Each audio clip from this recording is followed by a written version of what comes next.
Com a deposição de Jango no dia 1º de abril de 1964, o Congresso Nacional convoca o presidente da Câmara dos Deputados a assumir a cadeira presidencial provisoriamente, até que fossem organizadas eleições. Mas as eleições gerais não acontecem. O alto comando de um movimento formado pelas Forças Armadas decreta que o Congresso deve eleger o novo presidente. No dia 15 de abril de 1964, o Marechal Castelo Branco assume a presidência da República e promete o retorno do país à normalidade democrática, tão logo a ordem e o crescimento econômico fossem retomados.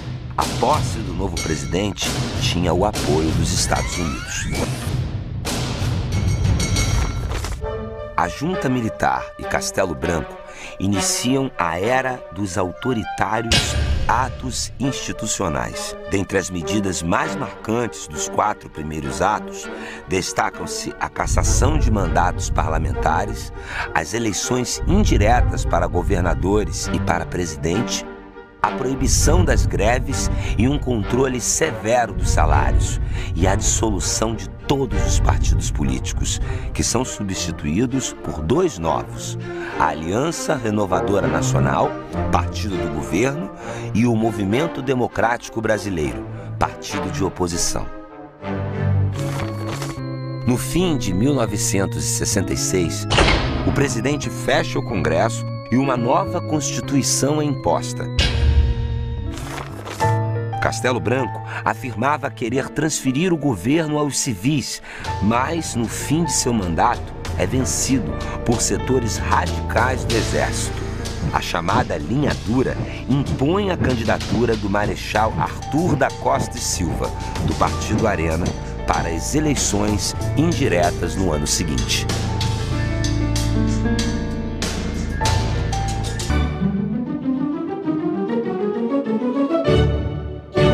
O Marechal Arthur da Costa e Silva participou ativamente do golpe militar de 1964.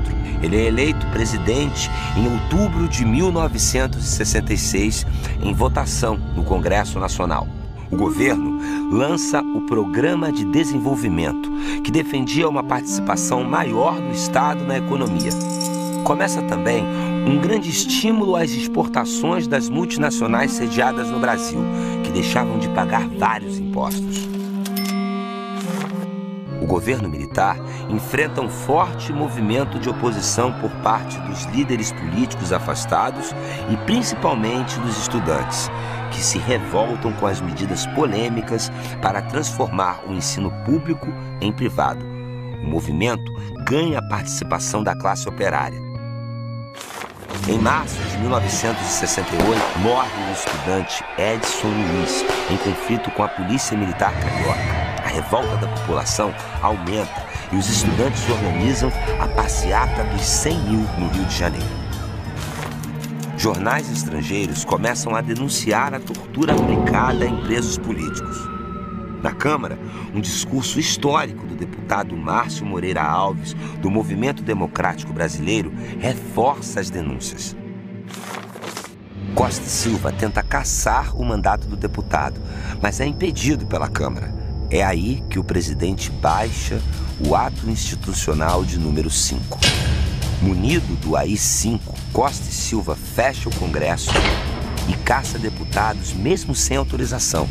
O presidente também passa a ter o poder de intervir nos estados e municípios e tirar os direitos políticos de qualquer cidadão.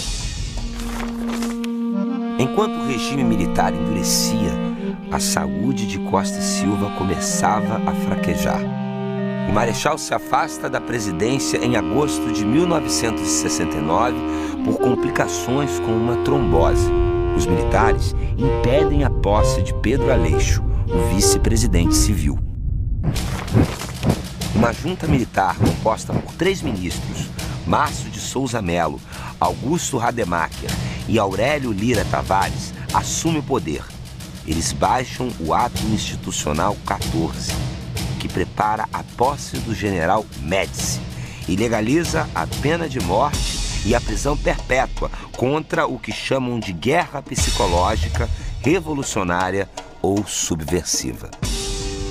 Em dezembro de 1969, Costa e Silva morre.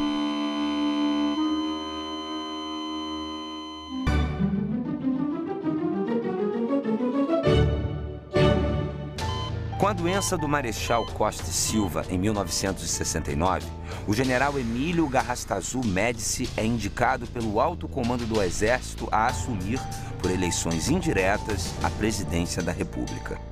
No campo econômico, seu governo é marcado por uma conjuntura externa favorável e o país vive uma expansão inédita da economia.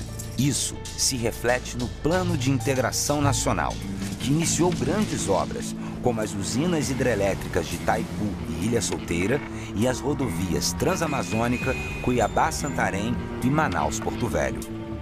O chamado milagre econômico se reflete no crescimento do PIB, na estabilização da inflação e no aumento do emprego e do mercado interno. Por outro lado, em seu governo, se reforçam as perseguições e a tortura, a censura aos meios de comunicação e as prisões políticas. O governo Médici permite a cassação imediata de mandatos, o afastamento do serviço público e a abertura de inquérito contra qualquer pessoa que ameaçasse a ordem estabelecida pelo regime militar. Estas medidas se baseiam na reforma constitucional imposta pela Junta Militar em 1969, que colocou dentro da Constituição as medidas autoritárias do AI-5 e dos atos anteriores. O fechamento da vida política leva as organizações de esquerda a optarem pela luta armada nas cidades e as guerrilhas no campo. O governo responde com mais força, criando órgãos de repressão que passam a atuar praticamente sem limites. O resultado é um grande número de opositores políticos desaparecidos, torturados e mortos. No fim do mandato de Médici, os militares escolhem o general Ernesto Geisel, candidato da Arena, para substituí-lo na presidência da República.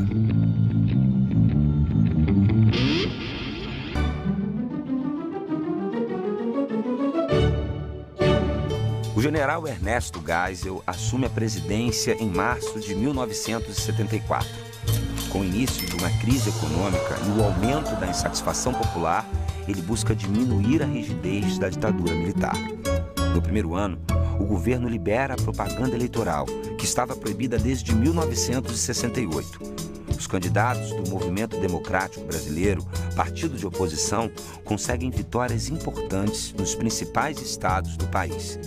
Em 1975, termina a censura prévia aos grandes jornais e a quase todos os veículos de comunicação.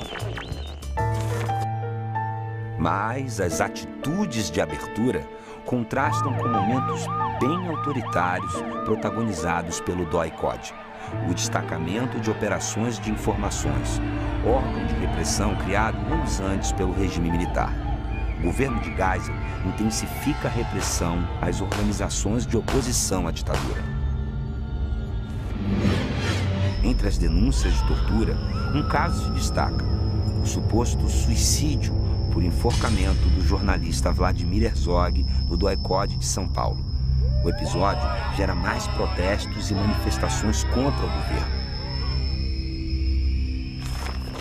Em 1977, o parlamento não aprova uma lei de reforma jurídica proposta pelo governo. Em represália, o Congresso é fechado por 14 dias.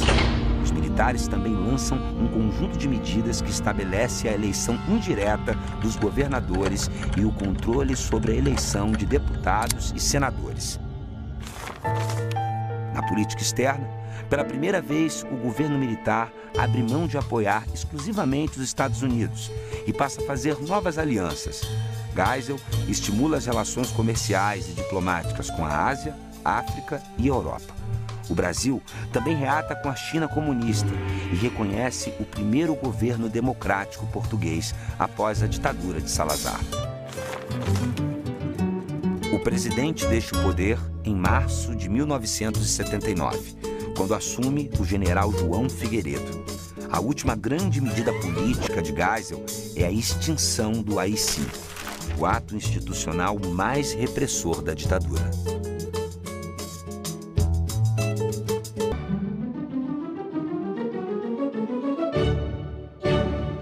Em dezembro de 1978, o general João Batista Figueiredo é escolhido por eleições indiretas, prometendo fortalecer a abertura política e a volta da democracia.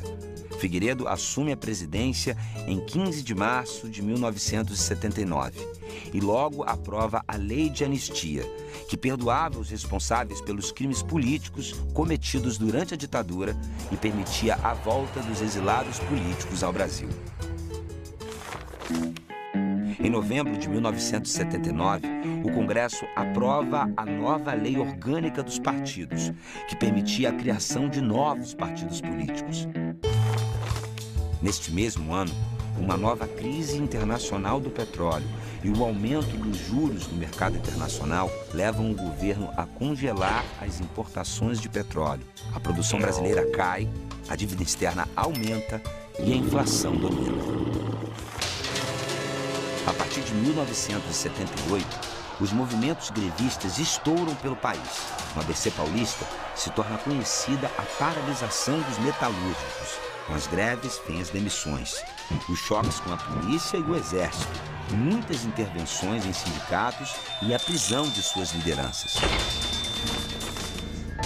De 1980 em diante, grupos de direita são acusados por atentados à bomba, que causam pânico na população. Em 1981, 2 bombas explodem no Rio Centro, no Rio de Janeiro, durante um show que comemorava o Dia do Trabalho. O episódio vira um escândalo quando os militares acusados são inocentados. Em 1983, uma frente única de diversos partidos e entidades de oposição organiza uma campanha nacional pedindo eleições diretas para a presidência da República. A direta já. A campanha toma o país e gera uma grande comoção na população brasileira. Mas é derrotada na Câmara em abril de 1984. As eleições de 1985 continuam sendo indiretas, mas candidatos civis são eleitos. Tancredo Neves para presidente e José Sarney como vice, marcando o fim de uma era de 20 anos de ditadura militar no Brasil.